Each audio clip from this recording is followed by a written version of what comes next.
Ready, set, and begin. Muy buen día, Fernando. ¿Cómo estás? ¿Qué tal, mi querida? Muy bien, ¿y tú? También bien, gracias a Dios.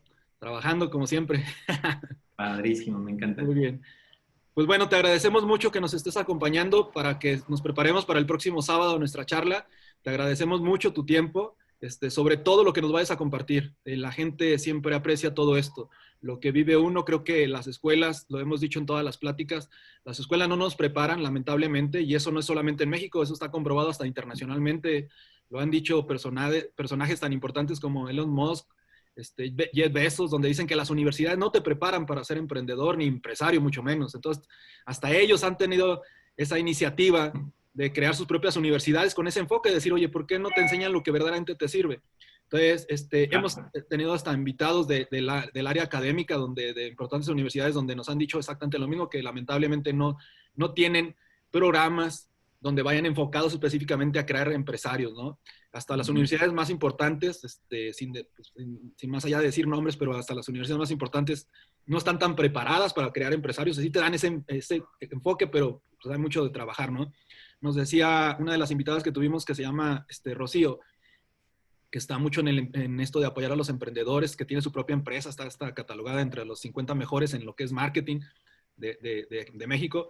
Y ella está muy enfocada en estar preparando desde niños a los jóvenes para irlos formando hacia ser empresarios, porque dice que es cierto, es todo un trabajo de educación y cultura. ¿Sí? Y creo que eso lo entendemos tú y yo, que lo hemos vivido a lo mejor a la mala, como siempre digo, ¿no? O sea, a mí también me tocó aprender a la mala. Pero platícanos tú, ¿cómo ha sido tu experiencia, a grosso modo, para después platicarlo a detalle?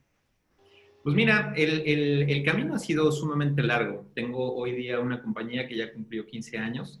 Nos dedicamos primordialmente al entrenamiento y a la capacitación organizacional.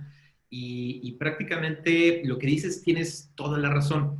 El grave problema es que no tenemos una formación. Teóricamente, en el concepto universitario tendría que haber como esta estructura de cuáles deberían de ser aquellos pasos o los elementos recomendables para que tú, primero que nada, definas que quieres enfocarte a una carrera específica. Y después de eso, que tú realmente digas, quiero ser de alguna manera empresario y desarrollar mi propio concepto, mi propio negocio, mi propia idea. Eso en realidad no está. Hay, por supuesto, ya hay muchas organizaciones, muchos inclusive programas que de alguna manera hacen como esta parte de ser una incubadora y de desarrollar el concepto de negocio. Inclusive el gobierno hace algunos años desarrolló algunos conceptos muy interesantes para apoyar a los microempresarios. Así que si querías poner tu tortería o tu microchangarro, cómo hacerle. Pero esto creo que tiene más que ver en un concepto de 360 grados, porque equivale que valdría la pena que desde muy jóvenes empezáramos primero sabiendo cómo solucionar problemas. Segundo, que tuviéramos sumamente claro qué es lo que de alguna manera queremos, y eso implica hacer tomas de decisiones basadas en lo que de alguna manera nos hace felices.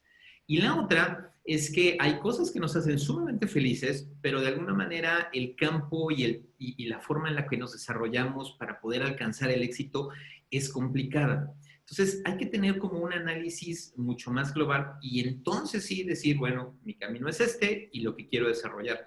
Tú bien sabes que mi formación es en sistemas, compartimos mucho en ese sentido y sin embargo lo que yo desarrollo no tiene primordialmente nada que ver con sistemas. Realmente los conceptos de entrenamiento, las cosas que hago hoy día que están más enfocados a gestión de proyectos, a agilismo, a comunicación organizacional, a este tipo de ámbitos que hacen que todo esto se integre, pues tiene un camino sumamente largo. Así es que estoy perfectamente seguro que podremos hacer una charla muy grande donde tocaremos una serie de elementos que por lo menos podrán dar una idea de cuáles deberían de ser los caminos sugeridos. No es de que yo tenga la razón única, hay muchas cosas y hay muchos puntos de vista, pero hay muchas formas de poder abarcar todo esto. Pero sobre todo creo que hay que entender que el camino es largo, que el camino es al principio difícil, pero que si lo haces con amor, lo haces con pasión y sobre todo eres disciplinado, definitivamente vas a tener cosas que son sumamente grandes y que vas a hacer cosas que sobre todo te hagan feliz, que ese es un punto importante.